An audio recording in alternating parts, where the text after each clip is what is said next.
state of Ohio, 8 members of one family shot and killed in 4 different homes in one night. The Rhoden family virtually wiped out. So this hour, we're going to go into this case, and I think we have to start by trying to understand who these families are and the dynamics and the psychology behind what happened here, even before we get to the crime scene. So let's start by bringing in our guests. Joining me tonight, Los Angeles, California, forensic psychiatrist, trial expert witness, and columnist of Inside the Criminal Mind, Dr. Carole Lieberman, also with us. Welcome to you both. Thank you so much. Dr. Carole Lieberman, how about a devastating loss like that to a family? Now, there were 2 children that were spared here that are going to grow up. To me, that is the ultimate tragedy in all of this, and how you get them to understand and deal with this incredible loss. But even for the extended family, this is, I mean, 8 people gone.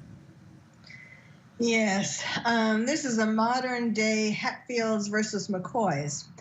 And, you know, it's going to be especially difficult for, I mean, this all started because of a custody dispute. And it's very unusual. A lot of the family dynamics are very unusual in this family. They are unusually close. They homeschooled together. They, you know, they shared all their money. They did lots of things. It was kind of incestuous, if not sexually, then certainly psychologically. And so when the woman, Jake's girlfriend, had a baby and then wouldn't share custody or give him custody, the whole family, you know, all for one and one for all and so on. But at the same time, the opposite is true in the sense that Jake he's sparing his family by having the plea deal, or he hopes to, in any case, spare them from the death penalty, but he's also going to be testifying against them. So we have this incredibly unusual closeness, and we have an incredibly unusual, you know, betrayal in a sense.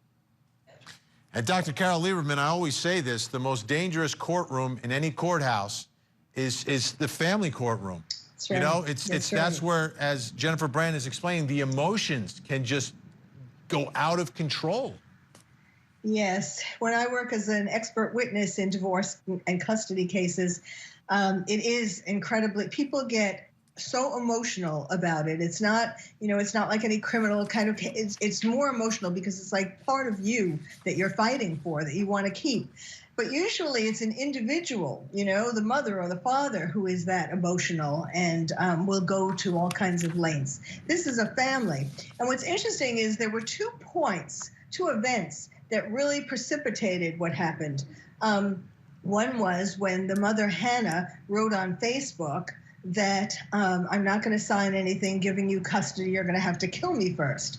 And not to say that that was the first time that the Wagner family ever thought of that, but still that precipitated it. And then the next event was when Hannah had her baby with another man who was only 4 days old. When they invaded and killed the Rhodens, her baby was only 4 days old and she was lying with the mother. I mean, what a scene. Can you imagine the heartlessness to be able to shoot the mother when she's, you know, cuddling with her baby? But anyhow, that was, I think it was that date, the fact that that baby came, that then finally precipitated the ultimate act. And of those 4 family members, 2 have taken deals now, will testify against other family members, and the first trial begins Monday right here on Court TV.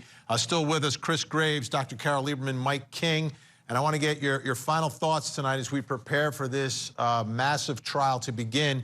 And I'll start with you, Dr. Carole Lieberman. Well, obviously this has been an incredibly traumatic event, not just for the families involved, but for the town and for all of Ohio, really. And people are going to be re-traumatized by, you know, going through all of these inhumane acts again.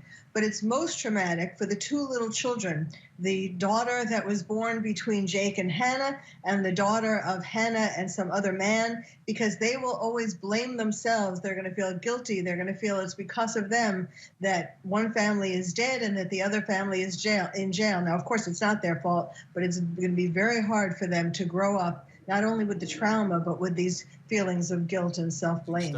Dr. Carole Lieberman, always great to have you here.